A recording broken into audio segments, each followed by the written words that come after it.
Hello everyone, Moobies here, and welcome to the Kologarn Ulduar Boss Guide. Kologarn is a one-phase fight against a giant stone-like titan. It will test your raid's ability to tell right from left and how to view things in a mirror. Kologarn is when an unstoppable force meets an unmovable object, but today we're going to learn how to move it. Let's get into it. Kologarn starts the fight with three mobs: his arms, right and left, and his body. Each of these mobs does something different, so let's talk through these abilities. Kologarn's body has 4 different abilities and is the main target for the fight. He will periodically cast Focused Eye Beam, which will target a random raid member and shoot 2 beams of light at them. They will need to kite it away from the rest of the raid, or anyone in the path of the eye beam will take 3,500 damage every 1 second while standing in the beam.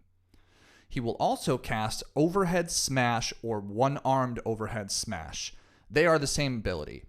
It inflicts physical damage and puts crunch armor on the tank. This is your tank swap mechanic. He also casts Stone Shout. This does 1,000 damage a second if both of his arms are dead. Finally, he can cast Petrifying Breath, which does 20,000 nature damage every 1 second and applies Brittle Skin, which increases damage taken by 20% for 8 seconds. This is only cast if no one is in melee range. Now let's talk about the arms. The arms each have their own separate ability. The right arm, which is on the left, casts Stone Grip. This will pick up 3 players and squeeze them, dealing damage.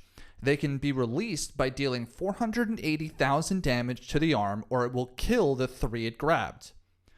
The left arm, which is on the right, casts Shockwave, dealing about 14,000 nature damage to the entire raid periodically.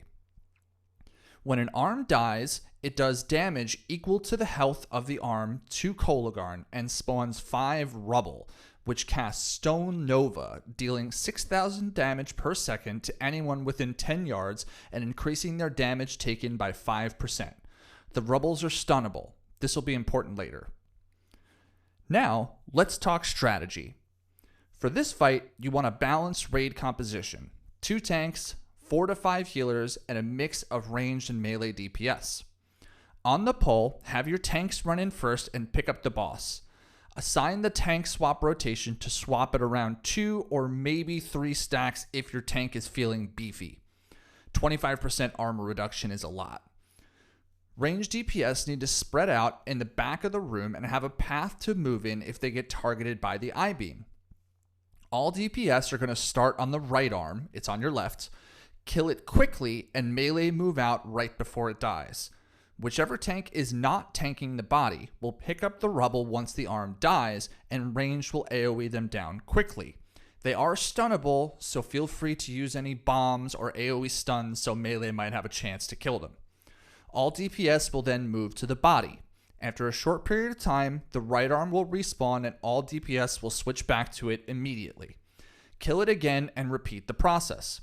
Once the boss reaches about 2.5 million HP or 15%, kill the left arm. It should be low from cleave. This will just kill the boss immediately. Rubble will still spawn when the boss dies, so ensure those get picked up and die quickly before they kill healers. In short, kite the eye beams, kill the right arm, tank swap at 2 to 3 stacks.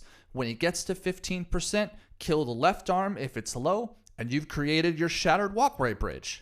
Thanks so much for watching. See you next time.